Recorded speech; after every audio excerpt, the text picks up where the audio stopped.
Hello, welcome back to the fish locker out on the boat. Right, we have a lovely day. We have just some building tides. They've been really small and just about to pick up. I've come out now and I'm about an hour and a half before slack water. And all I'm trying to do is I'm drifting over an area of bank now, trying to find some baits. Whiting, pouting, sand eels, anything to use as bait. The other day I went out and did a wreck fishing trip. Bait was really hard to come by, so I'm devoting more time at the start of the session now to finding bait before I get where I'm going. I've already managed to catch a couple of sand eels, and I have, luckily as I was steaming along, I did find this. Some of you might recognise that is a cuttlefish. Now at certain times of year when they breed, after they've bred, they die off. So you find quite a few of them floating around on the surface. That is a great tough bait. So I picked that up and I'm going to use that on some gannets. Cut that into little strips, put that on as bait. We're going to be fishing over an area of broken ground, reef meets sand with a bit of mud, just to see what we can find. Because you never know on bits of ground like that, there could be anything, absolutely anything. I am just about to go and put the anchor down, and then I will talk you through the rigs when we do them.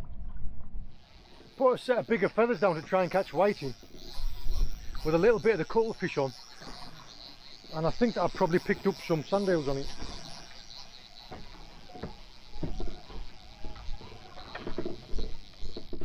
Oh no, oh that's a nice one. There is a little grey gurnard and a sand eel.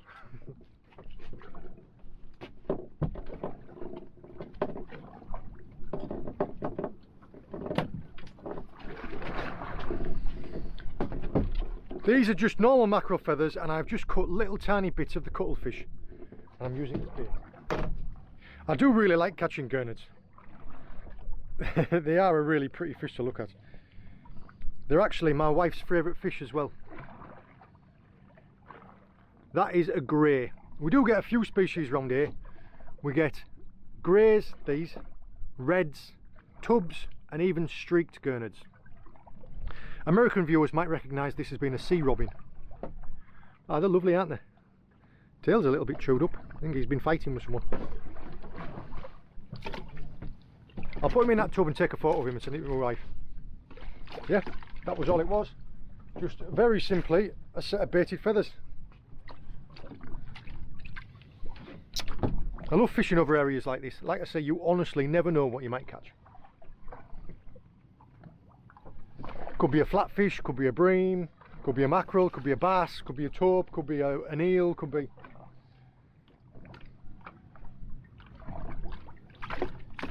Clarity seems to be doing okay as well. Past couple of weeks we've been suffering really badly with maybloom. The clarity looks quite good today. Because today I'm going to be anchoring up in a little bit of rough ground, I'm going to be using a different style of anchor to what I usually use. I'll talk you through the kit that I've got. I generally run 500 feet of rope. I have it in two 250 feet coils, and I have the depths marked, so that's 100 feet, and one of those is every 50 feet. So 1 denotes 1, 2 denotes 2, 3 denotes 3, and so on and so on. The anchor that I use 20 feet of chain. Generally you're just supposed to use more than the length of your boat. I've got a 16-foot boat. It should be 1.5 times, but 20 feet's good. And this is a grapple anchor rigged with a weak link, so that if it does come stuck in the rocks, this weak link will break and it'll pull the anchor out backwards. I have got a video on the Fish Locker channel showing you how to anchor different areas, whether it's just the basics of anchoring or anchoring a wreck. And there will be helpful tips like that in there. Also, what I do is I rig what's called an Alderney ring with a buoy. Now this is used for hauling the anchor. I'll explain that as I do it. But we are going to be, yeah, tide's just about finished, so we'll go and anchor up now.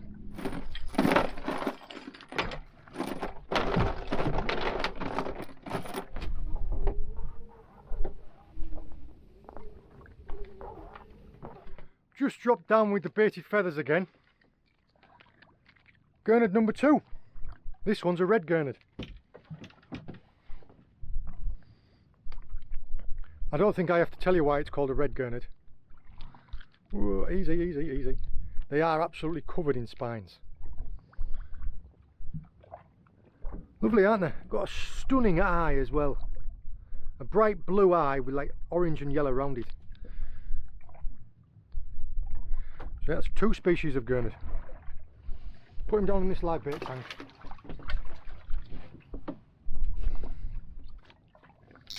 You never can tell what you're going to catch around here. I've just got the anchor down and we are just settling back. When I'm fishing at anchor, I usually like to put a couple of sets of baited feathers down just to see what's around on the seabed. Pouting, whiting, poor-cod bait fish. Because it gives you some type of idea of what the habitat's like down there. If there's lots of little fish, it's quite healthy, there's a good chance that there'll be big fish. I'm also going to rig up a live bait, one of those live sand eels, and I'm going to send that down there because there might be a bass or something.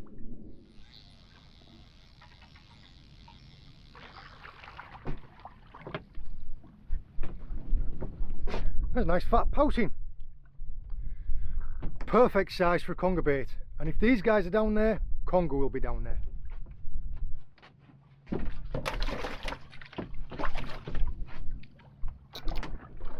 I love it. This mixed fishing like this, you honestly never know what's going to come up next. The live bait rig, because of the area of ground that we're fishing on, because it's all over, it's up and down and it's roundabout, and we're in quite an exposed area with the push of a tide, I am having to use 10-ounce leads.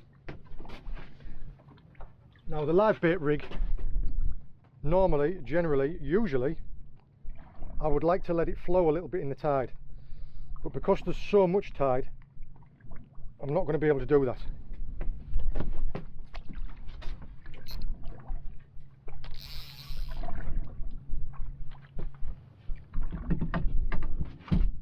Just keep an eye on that rod for me for a second. So all I've got is I have just a lead to get it down there, a live sand eel on an 8/0 chinook.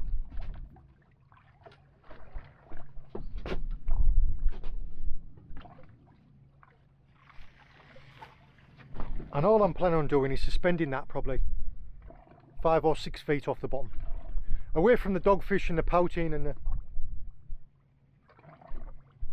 the eels and things like that. But if it's off the bottom, a fish that swims about off the bottom like a pollock or a bass, that'll come and have it. The rod with a live bait on just had quite a bit of attention. Usually what you're expecting is like a whoosh, like a hoop over as something big picks it up.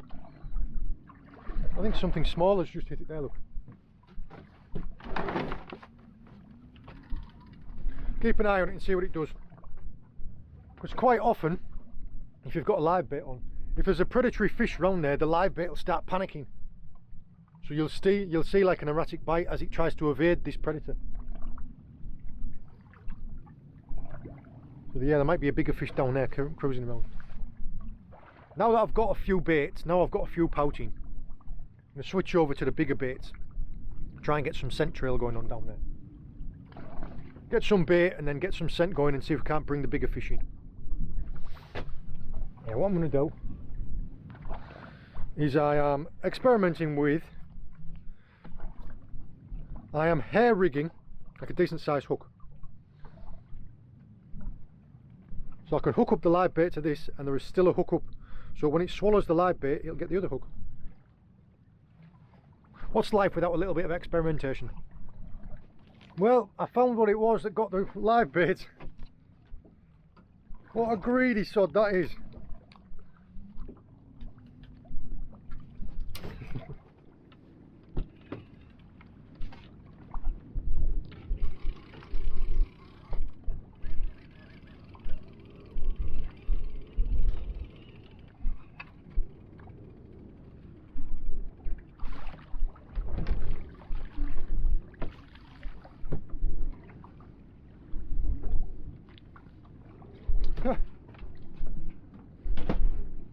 And there we have another species.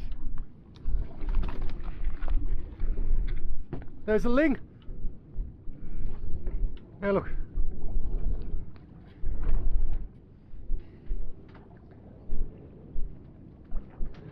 Now, because we're not in too deep of water, this one might actually go back. Try and get this one returned.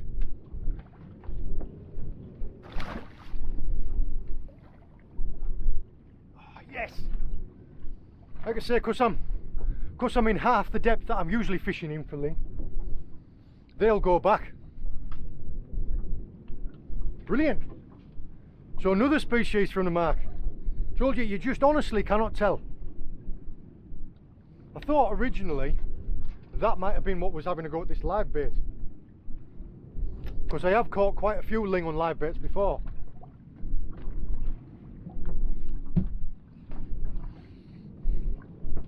Get another one of those mackerel baits down there. This is how I'm rigging the baits with the tandem hooks. One through the side, one through the nose, like that. So no matter which way it sits, the bait sits or it gets hold of it, it will find a hook. I'm hoping, hope on hope, there might be a taupe down there. That's what this is for.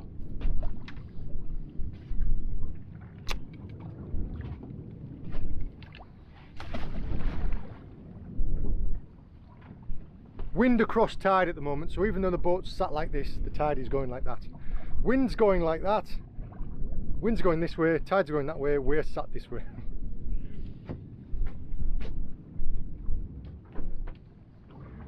I did also catch a poor cod. So that is yet another species from this mark.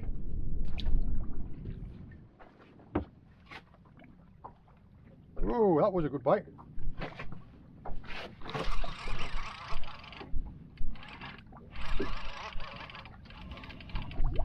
Whoa. Tell you what, that's shaking its head a bit.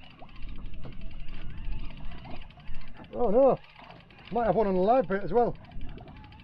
Either that or I'm wrapped up with it.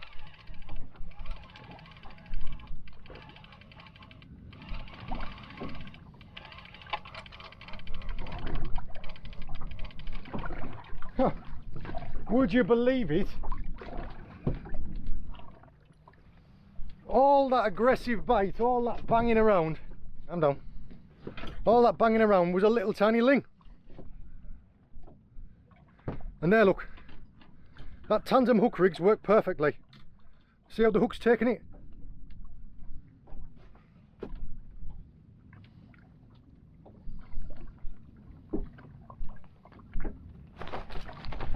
I'm trying to unhook here, calm down.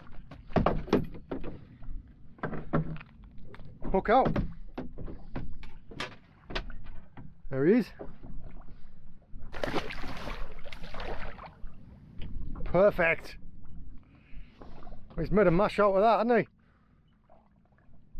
What I might do is I might just whip on a piece of that cuttlefish and send this bait back down. That's still good to go.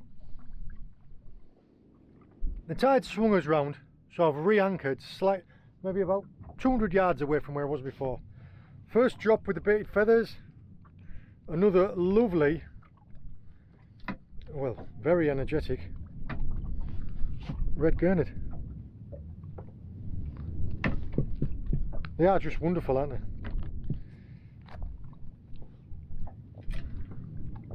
Can you hear him croaking? It goes like rah, rah, rah.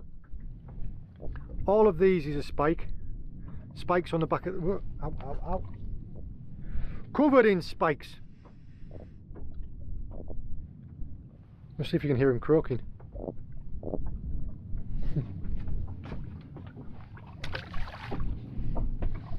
I've rigged up another big bait at the back, so I'm just fishing two big baits.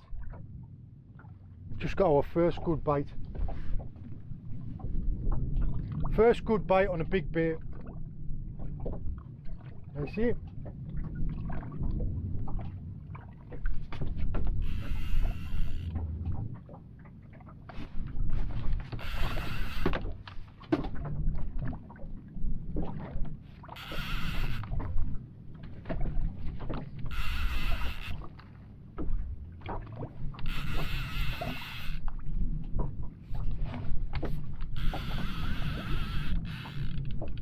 One of the main things about this type of fishing, when you're fishing in the hard ground, is you want to get them out of there straight away. Once they're up in the water a little bit, you can afford to play them, but you just need to get them out of the rocks as soon as possible.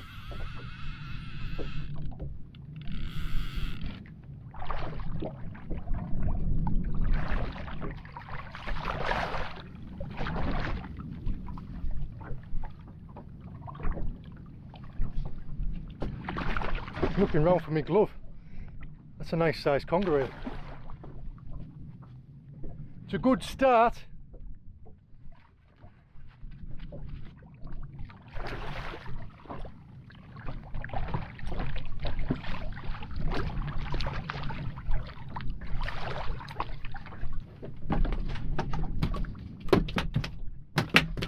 Calm down.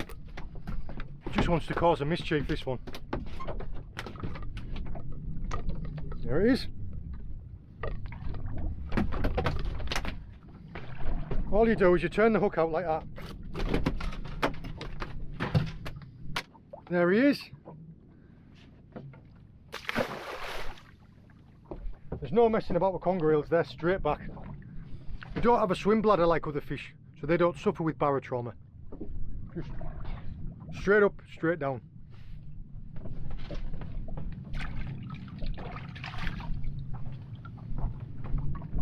Oh, the only issue with them is they just end up covered in slime. Great fun to catch. This is the first time I've actually used this reel. It is a really nice reel. It's a Finnor Marquesa 20. First time I ever used them was shark fishing. They are a great all-round reel.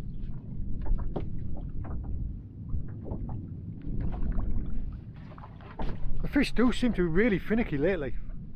I don't know if it's the plankton, I don't know if it's these really small tides. Yeah, they're really finicky. When I've mentioned about the plankton growth, that's what it is there, look. Just like snot. It sticks to your line and clogs everything up. And it does knock the fish in on the head. I mean, you can imagine the fish getting it caught in their gills, can't you? And it generally making things unpleasant.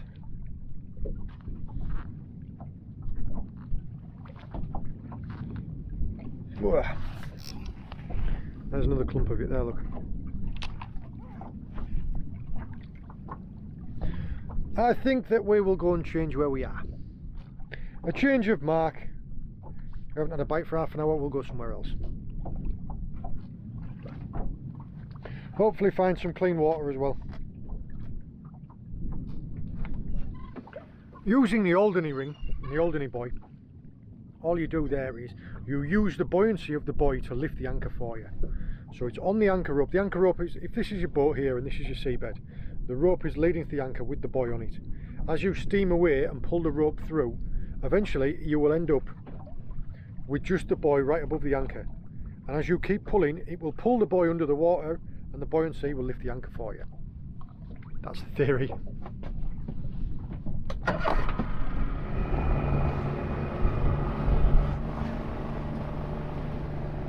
I don't know if you saw it, but it was burying and all of a sudden it popped. It was burying and then it's popped the anchor out and then it starts to float. And now it's running right down the rope.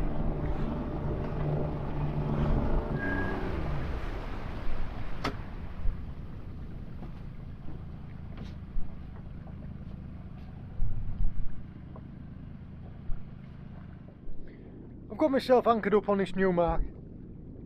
We'll maybe have another hour or so here before the tide and the wind end up arguing. I've just got the baits down, I've just put some fresh pouting flappers down. And almost immediately I've got some interest on this run.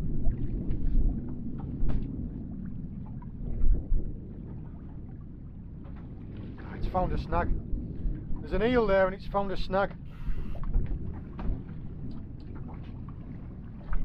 It's a difficult decision sometimes about whether to stay or whether to move.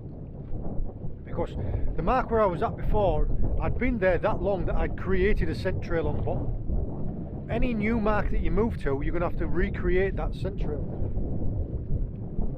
You might be lucky and you might drop straight onto a fish as if you just dropped the bait where a fish is, but it doesn't happen very often.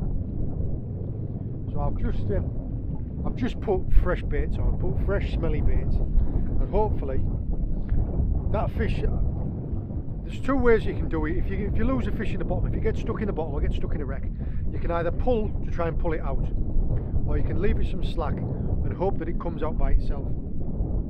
So I'm sat now with that rod over there, and that's just sat with a very light drag to see if the fish comes out by himself, and I've got a real good bite on this rod.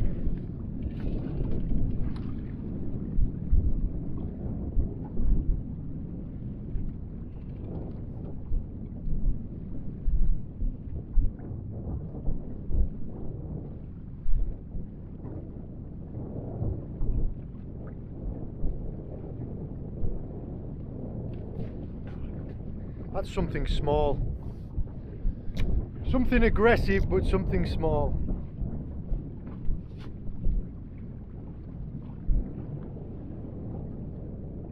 Give a real good bite.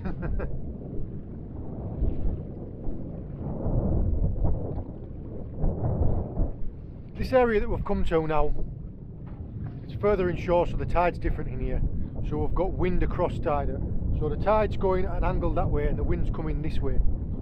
So although the boat is being blown in that direction, the tide is going up against the boat.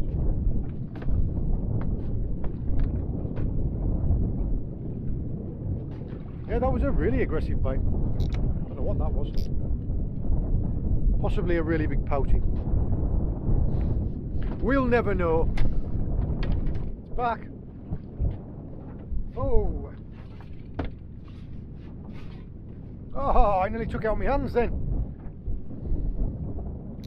I don't know if that's like a taupe or a spur dog, because that was an incredible bite.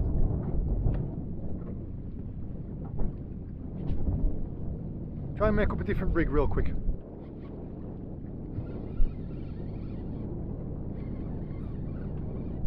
Just made up a different rig, like a lighter rig, because I thought whatever it was down there that was eating that squid, maybe didn't want to take the real big hook. Well, I think I've hooked it. Hooked something anyway. Oh.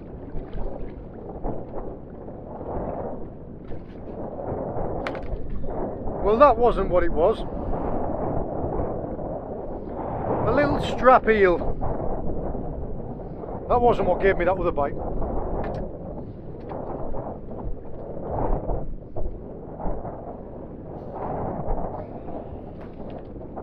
Wouldn't mind bumping into your great-great-grandma. See if I can't get him unhooked over this side.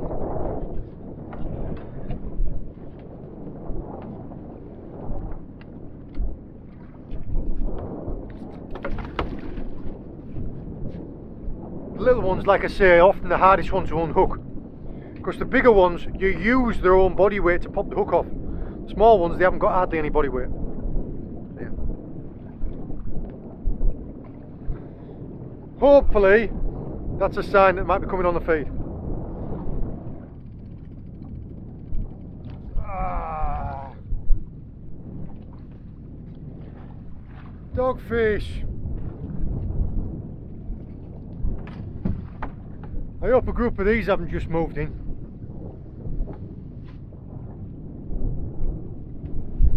I would like to finish on something other than a dogfish.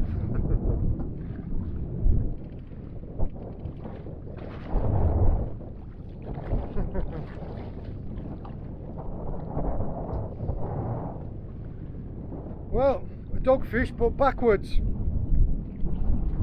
It's quite difficult to catch them backwards.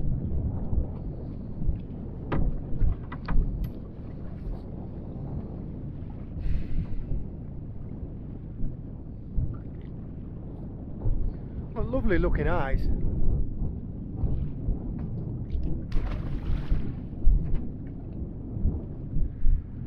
Dogfish.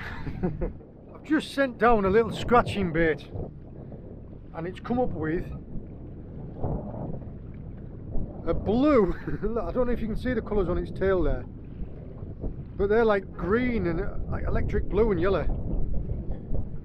You could have sworn that this was going to be a parrotfish, wouldn't you? What an incredible coloured ballan wrasse. I don't think I've ever seen one this pale and this blue.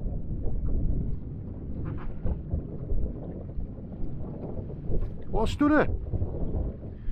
The winds continue to build and it's getting a little bit uncomfortable. So I've got my last bait out and I'm just going to do some cleaning down. It's unbelievable how dirty your boat gets when you keep bringing dogfish and things like that on board. A successful day. Tried out 2 new marks. I think we had 10 species altogether, which isn't bad for just scratching around. I hope you've enjoyed joining me. If I do catch another fish, I'll put it in. If I don't, then I won't. All the very best. See you later.